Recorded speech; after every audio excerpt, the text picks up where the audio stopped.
Salam sejahtera Malaysia, denyut nadi suara rakyat bergema di channel ini.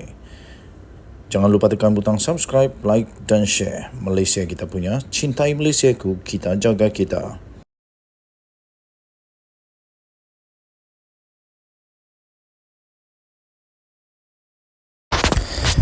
Salam sejahtera Malaysia, denyut nadi suara rakyat bergema di channel ini. Berita terkini daripada bharian.com.my 24 September 2023. Isteri saya, seorang anak ulama besar, bukan kerabat diraja, kata Razi Jidin. Berita penuh. Kuala Lumpur.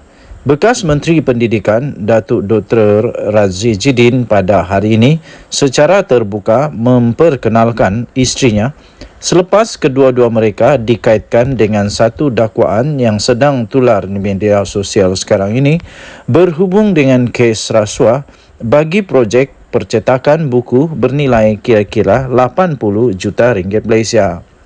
Razi yang juga adalah bekas Menteri Kanan Kerajaan terdahulu berkata, isterinya iaitu Balkis adalah anak kepada seorang ulama besar di Kedah dan bukan seorang kerabat diraja bergelar tengku. Katanya, tuduhan yang mendakwa dirinya terbabit dalam rasuah itu adalah fitnah yang amat besar dan akan mendapat balasan di akhirat kelak. Ada mesej viral di mana-mana yang mendakwa kita menerima RM80 juta daripada satu rindengan terus membabitkan penerbitan atau cetakan buku JKAF prasekolah dan dikatakan proksi syarikat membabitkan isteri saya. Disebut isteri saya seorang kerabat diraja dan seorang tengku.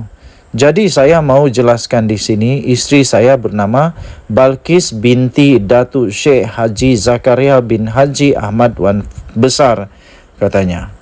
Kalau sahabat-sahabat di Kedah, tentulah kenal bapanya salah seorang ulama besar negeri Kedah yang banyak menerbitkan buku-buku dan banyak bersiar di radio pada waktu itu, katanya di laman Facebooknya di sini hari ini. Dalam video itu, Razi dilihat bersama dengan isterinya, namun wanita itu hanya mendiamkan diri. Mengulas lanjut, ahli Parlimen Putrajaya itu berkata, dakwaan yang mengatakan isterinya ialah kerabat diraja adalah satu fitnah yang begitu jahat. Katanya, isterinya sebelum ini tidak pernah mencampuri urusan berkaitan Kementerian Pendidikan ketika beliau menjadi menteri. Pada yang membuat fitnah, anda mungkin gembira, tetapi jawablah di akhirat. Ini satu perbuatan yang cukup jahat. Bila saya lihat isteri saya seorang tengku kerabat diraja, saya tahu ia adalah fitnah jahat. Jika sahabat-sahabat nak tahu, sewaktu saya di Kementerian Pendidikan, iaitu ketika waktu COVID-19, dia bertanya bila mau buka sekolah, tapi saya kata tunggulah pengumuman di televisyen, katanya. Razi berkata tuduhan itu bertujuan untuk membunuh karakternya. Kepada penuduh, saya mohon bertaubatlah dan penyebar untuk insaflah. Fitnah itu lebih bahaya daripada membunuh, katanya. Apa yang dilakukan itu sebenarnya untuk membunuh karakter saya dan saya mohon semua untuk mendoakan yang terbaik untuk saya dan keluarga yang dizalimi dalam keadaan sedemikian rupa, katanya dalam kenyataan itu. Denyut nadi suara rakyat bergema di channel ini. Jangan lupa untuk tekan butang subscribe, like dan share. Malaysia kita punya, cintai Malaysiaku, kita jaga kita. Bye-bye. Salam sejahtera Malaysia, denyut nadi suara rakyat bergema di channel ini. Hari ini hari Ahad. Sebelum saya mulakan, saya nak tanya Sanusi dulu. Pengharaman Tok Guru Hadi Awang di beberapa buah negara di Arab sudah ditarik balik ke? Sudahkah ditarik balik dan dibatalkan? Ataupun dia masih lagi haram untuk berada di tanah beberapa negara Arab, Islam di Arab? Sanusi boleh tak jawab? Wah, ini dia. Sanusi perleke Perdana Menteri Datuk Seri Anwar Ibrahim tanpa dia sedar bahawa bos dia itu jauh lebih teruk. Jauh lebih dalam keadaan yang sukar, dalam keadaan yang sedih, dalam keadaan yang amat menyedihkan dan seram jugalah bila ketua di dalam parti yang selalu mendakwa mereka ini memperjuangkan hak Islam.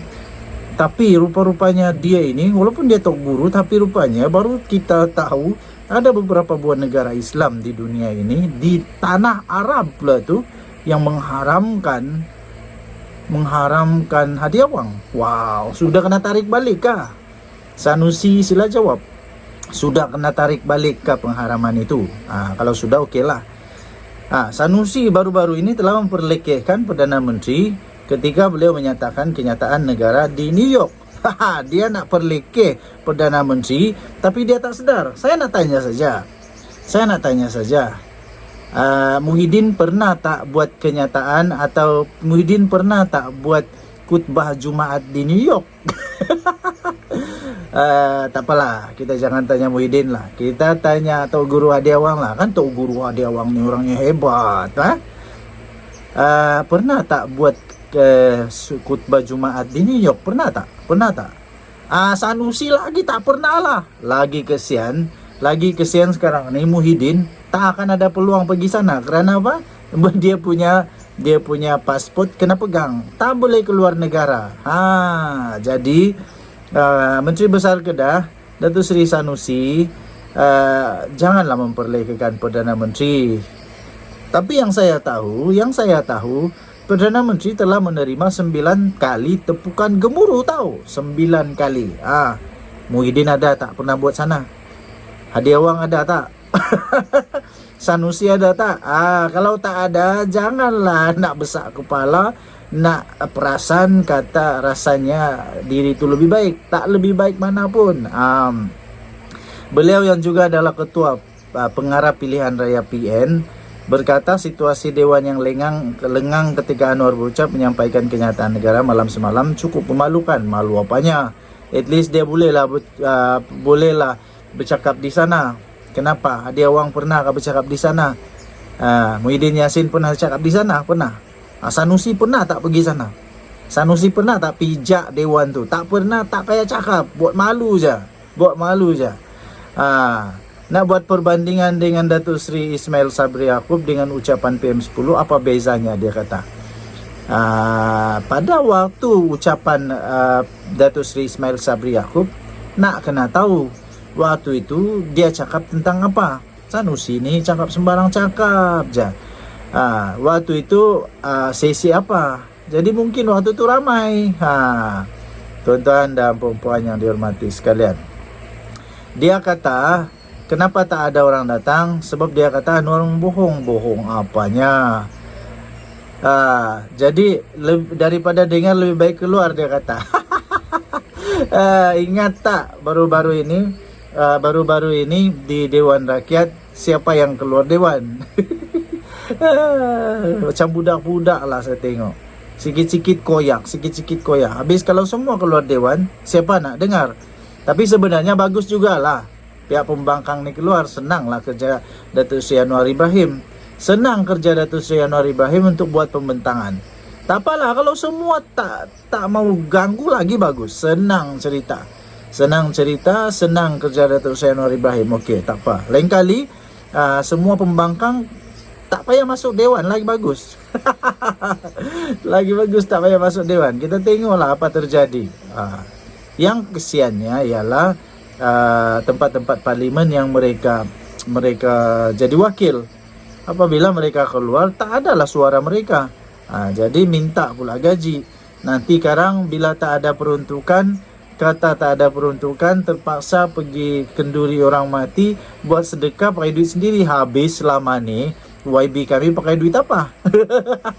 Lain kali kalau nak jadi wakil rakyat, cermin diri dulu, layak ke tidak, sanggup ke tidak. Bukan hanya nak berkuasa. Bila sudah berkuasa, dah tak ada duit, tak ada itu, tak ada ini, rupa-rupanya tak mampu pun nak jadi ahli parlimen. Kenapa? Selama ni nak jadi ahli parlimen, kenapa? Mau apa? Mau dapat duit untuk bantuan ke? Tak, bukan. Jadi ahli parlimen ni sebenarnya jadi pembantu rakyat, bukan bos kepada rakyat. Tahu pun.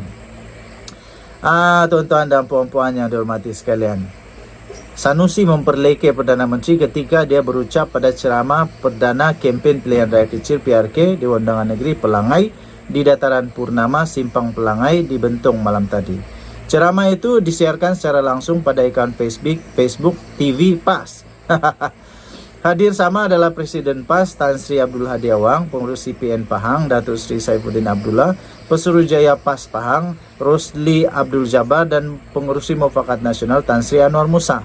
Wow, semua bos-bos dengar apa yang saya cakap. Jadi, semua bos-bos Perikatan Nasional patut paham apa yang maksud oleh Sanusi ini dan patut mereka pun rasa malu-malu kucing juga lah. Malu-malu kucing juga karena Hadi Awang sampai sekarang tak tahu apa dia punya situasi. Adakah dia sudah dikeluarkan daripada senarai blacklist itu ataupun tidak? Nah, tak tahu. Dia tak pernah pun berucap di United Nations.